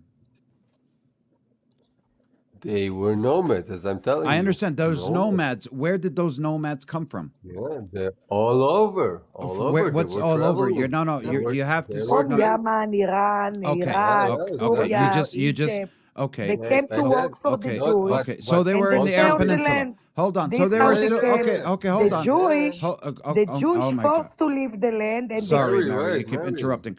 Gharkat, so they were all over the Arab Peninsula. Yeah, so they Saudi are from the Arabia, Arab Yemen, Peninsula. Oman, Okay. Qatar, Bahrain, You just Kuwait. debunked yourself. Yeah. So they are all from the Arab Peninsula, and they were all nomads. Guess what? Everyone in the Arab Peninsula. Hold on, man. Everyone in the Arab Peninsula were nomads. They were all nomads. We all know that. Now, my question is, if God promised the Jews the land, what were they doing in Mecca and Medina? Why didn't they go back to the promised land? No, I'm not saying. I'm just asking you. I'm just asking you. During the Prophet Muhammad's time, peace be upon him, why were there Jews living in Mecca and Medina if they had their own home?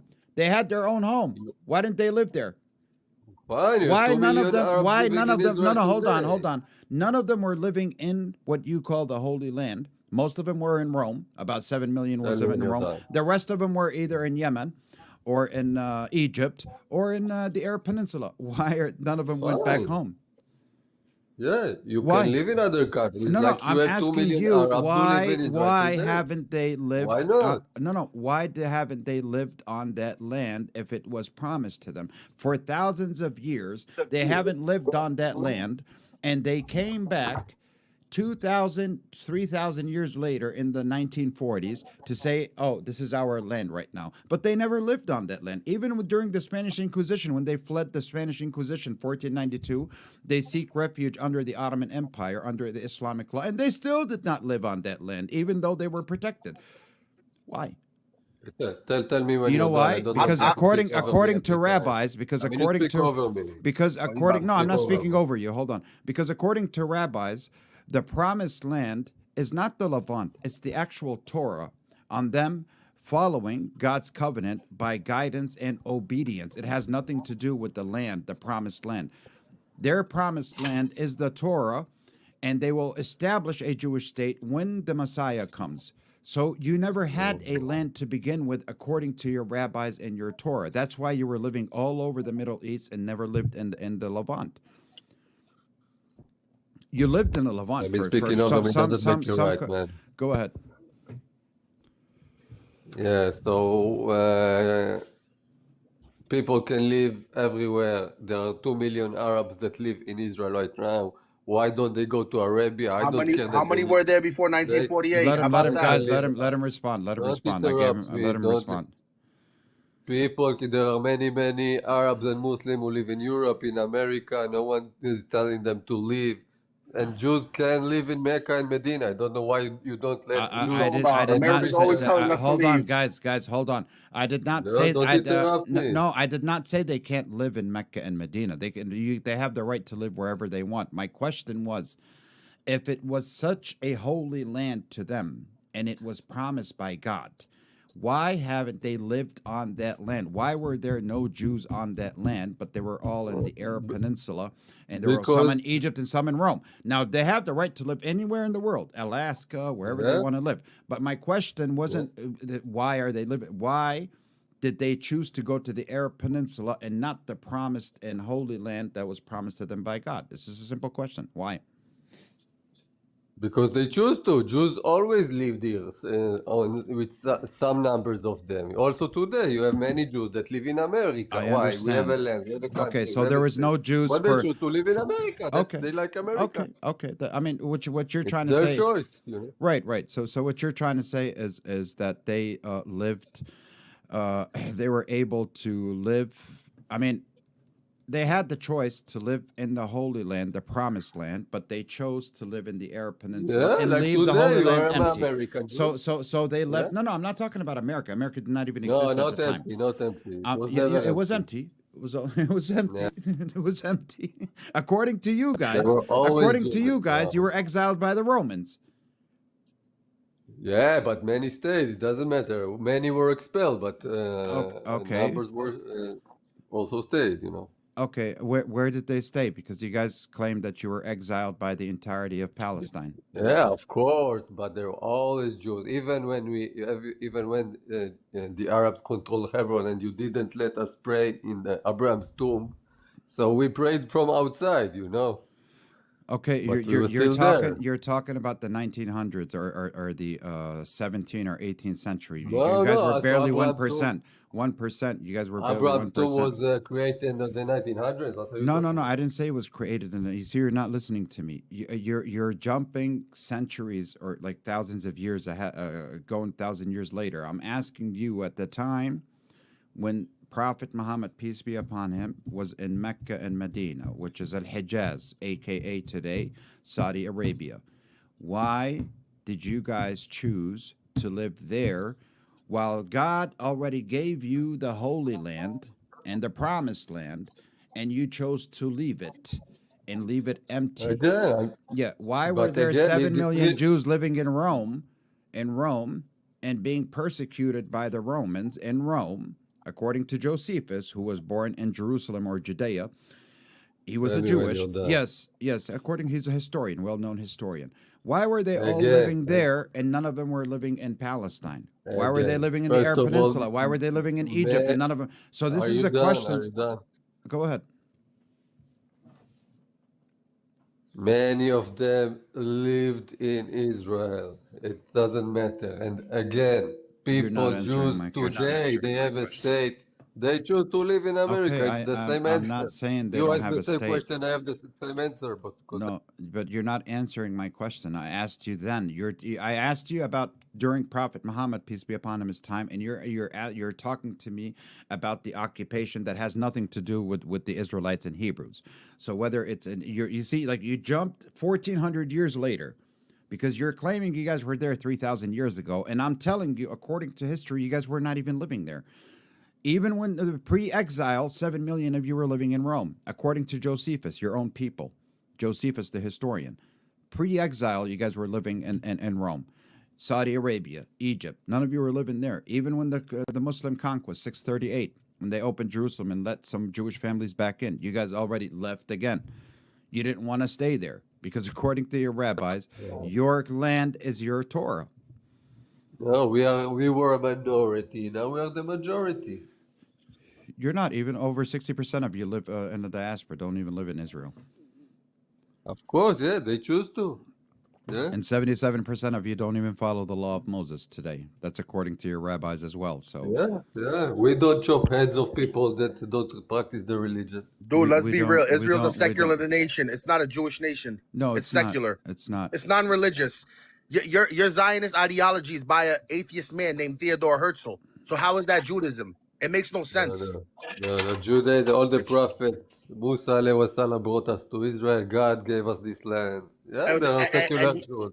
And you They guys just to be secular. So what's the three oaths in Judaism? What's the three oaths? Dude, we don't unalive people who live the religion like you Okay, guys. We don't- okay. we don't What's the unalive three? people who What's live no their no? religion. What's the three oaths in Judaism? What's the three oaths? I mean, I left the religion and no one chopped off my head. He still goes back and forth. And You're by the way, I lived in the Middle East as a Christian. I never had an issue with anybody ever. I went to churches. They have a place called the Fayez in Jordan. You don't even.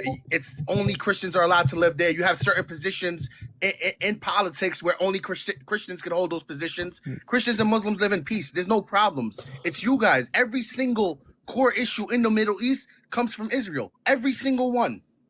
I don't know why we still have like this weird interpretation that like we're chopping off heads. I go back to my family in the Middle East all the time, and they know that I'm an agnostic atheist, ex-Muslim. Not a single one of them says anything about it. Not a single one of them has, threatened me or said that they're gonna chop my head off or do anything. Do you live in America or Europe? Where do you live? I don't live in Europe, and it doesn't matter where I live. I literally said when I go to the Middle East and when I'm with my family, they don't say anything about me being an ex-Muslim. They don't care.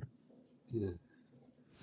They don't care. You're I'm not. European or American. But let's see. I'm not I could European. go back And to I'm not something American PNN either. said. Guys, let me see. If I could go Messianic, back- did you want to add anything Messianic? I feel like Ariel's been waiting, but he can go. Yeah, Ariel, go ahead, Ariel. Yeah, he's been waiting because I'm about to wrap it up in 5 minutes, guys. I have a lot of things to do in the morning. I can't stay up late.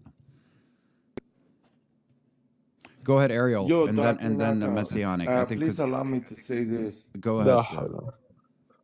If I could been just go debating back you to something for many PNN said. years, Yeah, and I okay. just want to thank you Okay. for not kicking me out of your panel when I shared Jesus Christ with you guys. Thank you for honoring my Savior and Messiah, Jesus Christ. I really thank you for that. No Okay. problem. No problem, man. Perfect. We Amazing. we Go love ahead, Jesus. Ariel. That's why we love Right. Jesus. So I want to go Thank back you. to something PNN You're was welcome. saying. PNN, I think you're conflating like being Jewish with Judaism. A Jew is a Jew regardless of whether or not they believe in the religion or not. Being Jew is different from being a Christian or Muslim. It's two completely different things. I don't think Judaism is an ethno-religion, honestly. Wait, can you say that louder? I can't hear you. I said I don't think Judaism is ethno-religion like you guys claim. You just said people could convert to Judaism. So anybody could convert. How does that make it ethno-religion? If you want to talk about customs, we could say the same with Islam. I have the same in common with a Pakistani Muslim or Indonesian Muslim. We have the same customs, the same akhlaq, the same mentality, the same hospitality. You could argue the same thing. I would compare it more to like how you can marry into a Native American tribe and technically become a Native American, even if you're not Native by blood. That's what I would compare conversion to Judaism. Yeah, but to be like. that's a genetic Wait, allow thing. me to finish 1 second, please. If you were to look at the process to convert to Judaism, it's a very long, tumultuous process. You have to learn a language. You have to learn an entire history. It's not like just getting baptized or taking the Shahida, right? I think it's called. It's not just like a Shahada, my fault. No, It's not like an overnight. It's not like an overnight process. You're literally adopting an entire new culture and identity. You done? Right. Yeah. All right. The thing is, no matter what you do, it's still a genetic thing. Mhm. You're not these people. That converted to Judaism. They're not indigenous to the land. That has nothing to do with the religion whatsoever. You know what I mean? It's a genetic thing. If you take a DNA test with a majority of people that live in Israel, a majority of them are not from that land. A majority of them. So it's not an ethno-religion. But- You got Jews. You Yeah. got Jews from Europe. You got Jews from the Arab countries. You got Jews from all over the world. No, but It's not an PNN ethno thing. PNN. This is what he's saying. He's saying that, let's say if you get married to a Native American tribe, you become from that tribe. But that's only okay. The Native Americans, the tribes, we can still see the Native Americans today, although they're in reservations or whatnot. But the people you're talking about in Israel today that are claiming that they're from the tribe of Israel are not even from the tribe of Israel. So what tribe am I from exactly? You know, you're not going to tell me. Consider me to be? No, okay. No. You, I don't know if you're Ashkenazi, because you're not going to convince me that Ben Gurion and Bibi Netanyahu are straight descendants to Jacob. There's no possible way. There's no, like, if Jacob was alive today and he see what the Israelis are doing to the Palestinians today, he'd be a Palestinian. Nah, but still, Jacob was pious, bro. He was straight. He's a man who feared God. These people that are doing what they're doing to the Palestinians today, they don't fear God. They are the ones that Jesus Christ, peace be upon him, said, you know, those are the synagogue of Satan. Like, come on. There's no possible way you can unalive women and children and say, oh, I'm God's chosen people. That's Satan's chosen people, not God's chosen people. Right, but I was talking about genetics and Jews. There's no such thing as Jewish genetics, by the way. But a DNA test can tell you that you're Jewish. It says Jewish. But hear me out, right? You said you could join a Native American tribe and become one of the people. You're still not genetically there. A white man goes to a Native American tribe, he becomes one of them. You're still gonna tell that man is white just by looking at him. You understand what I'm saying? You're not genetically from there. You got accepted within the community, yes, but you're not genetically there. You know, it's not the same. We're talking about straight genetics. We're not talking about the land in general. It's like saying Jesse Davis Jr. and Ivanka Trump are both from the same DNA. They have the same DNA, same. Right, but if you go to Israel, most of the Israelis in a black and Latino neighborhood. I'm not black and Latino. It doesn't matter. You understand what I'm saying? We have a lot of people in the Middle East. If you go, whether you go to Morocco, I mean, whether you go to let's say Lebanon, or you go to any other country in the Middle East, Turkey, or even Iran, that look like Palestinians. Does that mean that they're indigenous to Palestine? Does that mean Palestinians are indigenous to Iran or Turkey? Or no? No, but we can also talk about the Yemeni children affairs. What about the Yemeni children affairs? Mizrahi Jews are mostly of Levantine origin, regardless of what part of the Middle East they lived in. And you want to know why it's a colonial project, Ariel, before I wrap it up? Because if that was the case, you know, then you would be able to name at least one Mizrahi prime minister throughout the establishment of Israel. You don't even have one prime minister. All the prime ministers were Ashkenazi Jews, because it's simply a European colonial project. And the Mizrahis were only brought from the Middle East to help build Israel and use them and treat them as second-class citizens. And that is I am Mizrahi. That was at the beginning. Now they're kind of treating them a bit better than they were treating them before. But nobody can deny the fact that even Mizrahi just says, no, when we first came there, you know, because they called themselves Arab Jews, because they look Arabs, but they were practicing Judaism. That's why they were called Arab Jews. Mizrahi Jews never considered ourselves Arab Jews. They called themselves Arab Jews. Definitely not. I mean, don't tell me about my own community. Respect. The Ashkenazis consider you guys Arab Jews. So whether you guys didn't claim it yourselves, they looked at you guys like Arab Jews, and they looked at you guys as second-class citizens. Yeah, exactly. You can even ask your grandparents. You could even ask your grandparents or your parents how they were treated when they first got over there. They were workers. Absolutely. Basically like like how Mexicans are over here. Guys, I really have to wrap it up. I have to wake up early in the morning. Yalla, salam alaikum, Habib. I'm holla at you guys. Salam alaikum. Ariel, it was a great chat, man. You were very respectful. Yeah, I appreciate you being on the panel, man. Walido, and I appreciate you too, Walid. No problem. I appreciate you, Ariel. Appreciate you. Thank you. Shalom alaikum. Salamu alaikum. Yalla. Salam, guys. Yalla, good night. Good. Salam, doctor. Salam, night. Thank you. Warrior's blood, a God, I can feel it. Knockout, I'm coming in, y'all better fear it. Warrior's blood, a God, I can feel it. Knockout, I'm coming in, y'all better fear it.